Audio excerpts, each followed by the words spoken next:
Detected by the Camera by L M Montgomery. One summer I was attacked by the craze for amateur photography.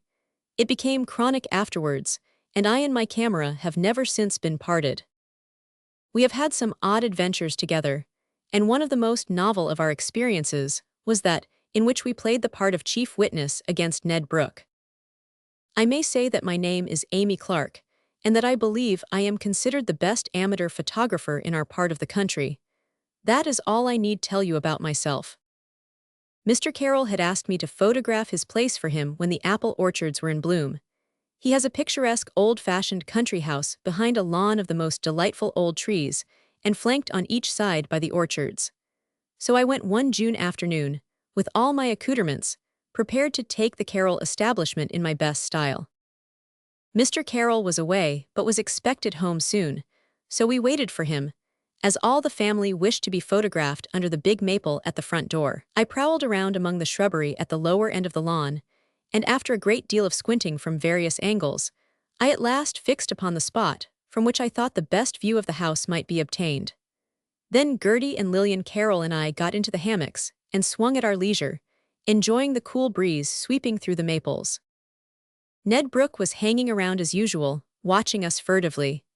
Ned was one of the hopeful members of a family that lived in a tumble-down shanty just across the road from the Carrolls. They were wretchedly poor, and old Brooke, as he was called, and Ned were employed a good deal by Mr. Carroll, more out of charity than anything else, I fancy. The Brookes had a rather shady reputation. They were notoriously lazy, and it was suspected that their line of distinction between their own and their neighbors' goods was not very clearly drawn. Many people censured Mr. Carroll for encouraging them at all, but he was too kind-hearted to let them suffer actual want, and as a consequence, one or the other of them was always dodging about his place. Ned was a lank, tow-headed youth of about 14, with shifty, twinkling eyes that could never look you straight in the face.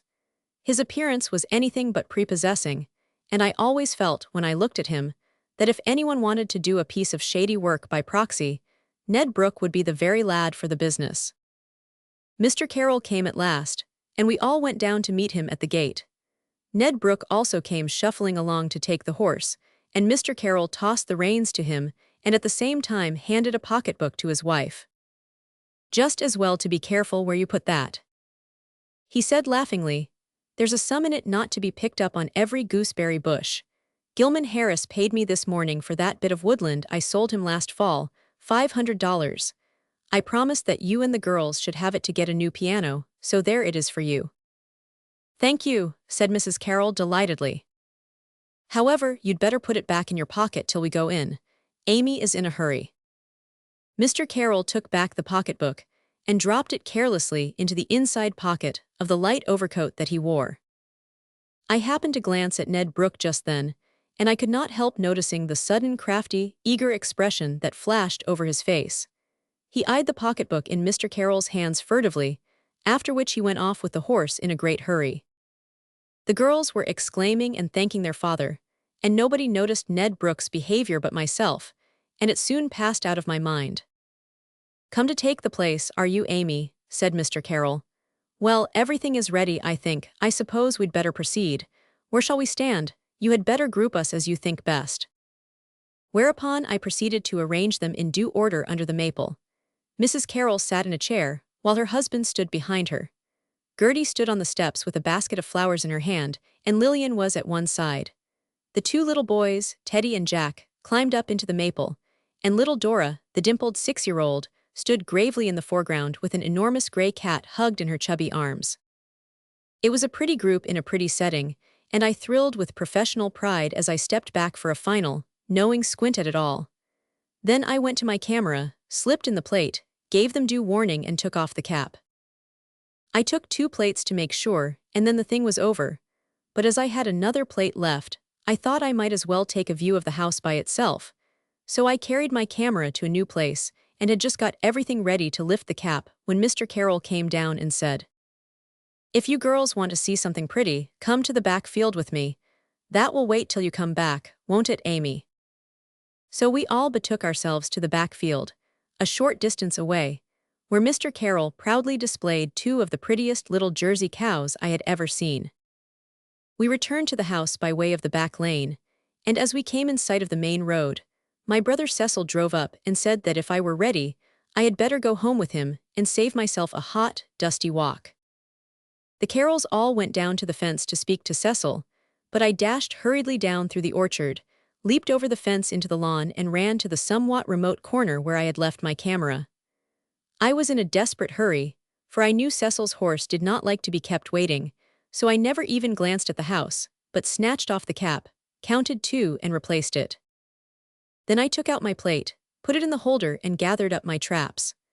I suppose I was about 5 minutes at it all, and I had my back to the house the whole time, and when I laid all my things ready and emerged from my retreat, there was nobody to be seen about the place. As I hurried up through the lawn, I noticed Ned Brooke walking at a smart pace down the lane, but the fact did not make any particular impression on me at the time, and was not recalled until afterwards. Cecil was waiting for me, so I got in the buggy and we drove off. On arriving home, I shut myself up in my dark room and proceeded to develop the first 2 negatives of the Carroll housestead. They were both excellent, the first one being a trifle the better, so that I decided to finish from it. I intended also to develop the third, but just as I finished the others, a half-dozen city cousins swooped down upon us, and I had to put away my paraphernalia, emerge from my dark retreat, and fly around to entertain them. The next day Cecil came in and said, "Did you hear, Amy, that Mr. Carroll has lost a pocketbook with $500 in it?" "No," I exclaimed. "How, when, where?" "Don't overwhelm a fellow. I can answer only one question last night. As to the how, they don't know, and as to the where, well, if they knew that, there might be some hope of finding it. The girls are in a bad way. The money was to get them their longed-for piano, it seems, and now it's gone." "But how did it happen, Cecil?" "Well, Mr. Carroll says that Mrs. Carroll handed the pocketbook back to him at the gate yesterday, and he dropped it in the inside pocket of his overcoat." "I saw him do it," I cried.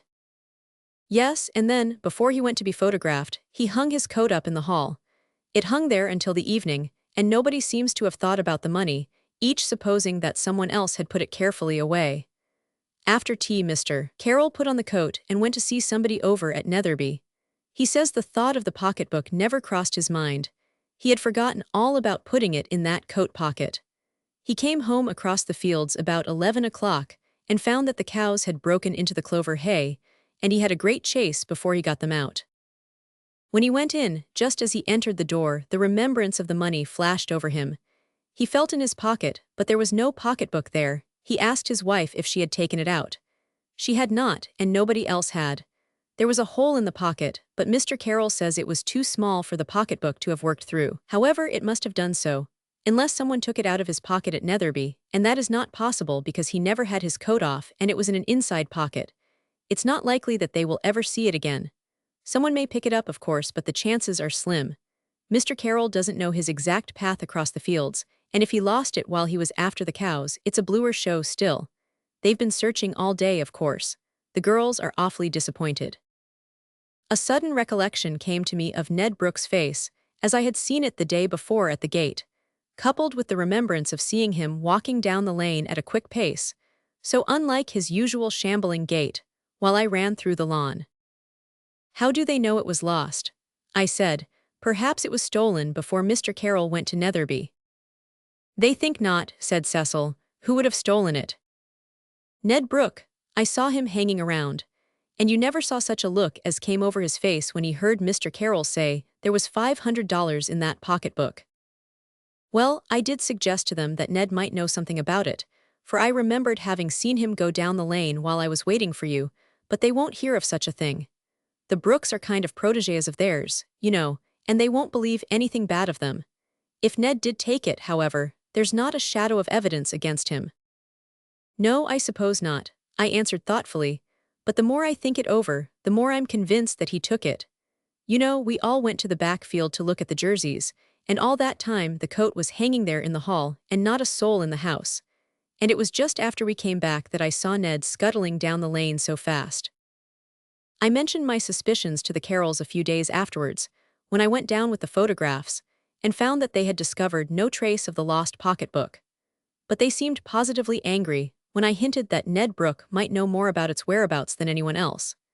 They declared that they would as soon think of suspecting one of themselves as Ned, and altogether they seemed so offended at my suggestion that I held my peace and didn't irritate them by any more suppositions.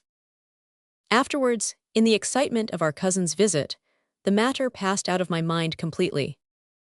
They stayed 2 weeks, and I was so busy the whole time that I never got a chance to develop that third plate, and in fact, I had forgotten all about it. One morning soon after they went away, I remembered the plate and decided to go and develop it. Cecil went with me, and we shut ourselves up in our den, lit our ruby lantern and began operations.